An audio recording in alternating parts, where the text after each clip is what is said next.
Ku memuji dan menyembah hadirat-Mu. Ku rasakan saat ku sembah Kau. Saat ini, saat Tuhan Kau curahkan urapan-Mu, hadirat-Mu.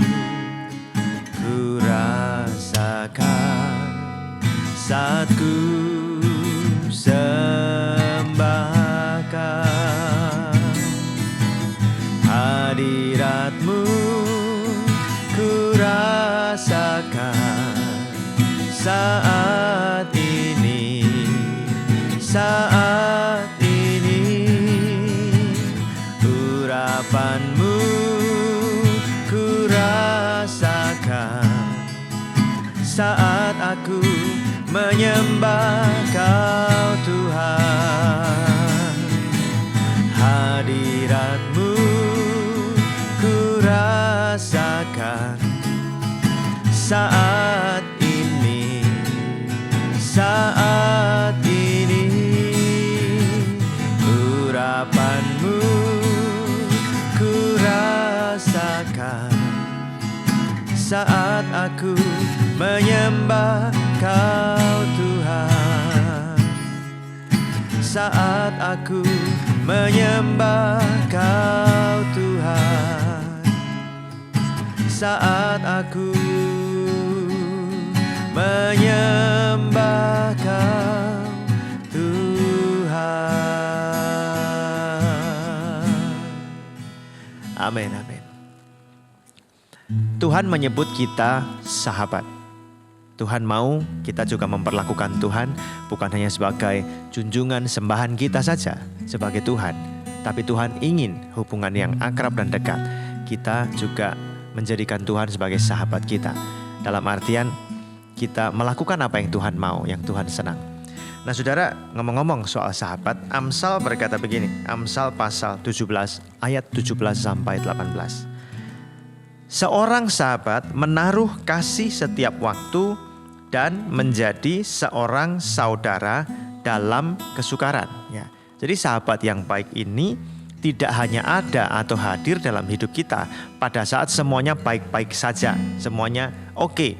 Tapi pada saat kita mengalami kesukaran, dia ada bersama-sama dengan kita. Artinya dia nggak menjauhi kita, tetapi siap sedia menolong. Tetapi seorang sahabat yang baik itu menolong secara terbatas. Karena dia nggak boleh mengganggu proses yang kita alami supaya kita bisa keluar dari masalah itu. Maka dikatakan di ayat berikutnya, orang yang tidak berakal budi ialah dia yang membuat persetujuan yang menjadi penanggung bagi sesamanya. Ulat itu jadi kepompong nanti jadi kupu-kupu kan.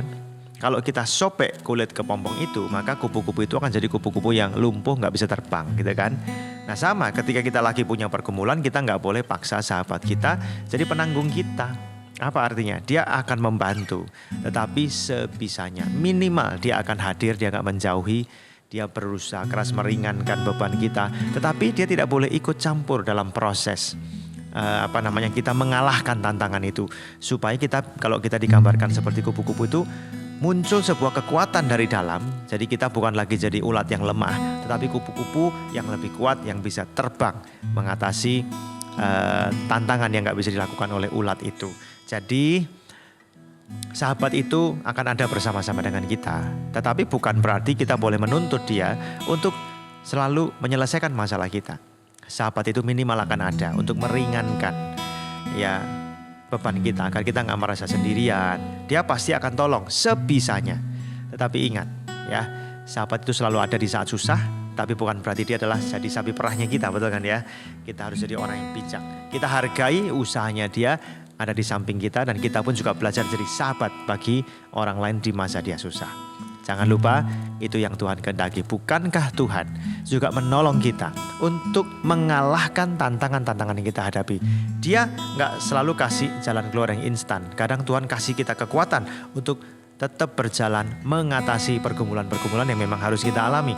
Tetapi Tuhan mengubah kita jadi pribadi yang lebih kuat dan kita bisa mengalahkan tantangan-tantangan itu.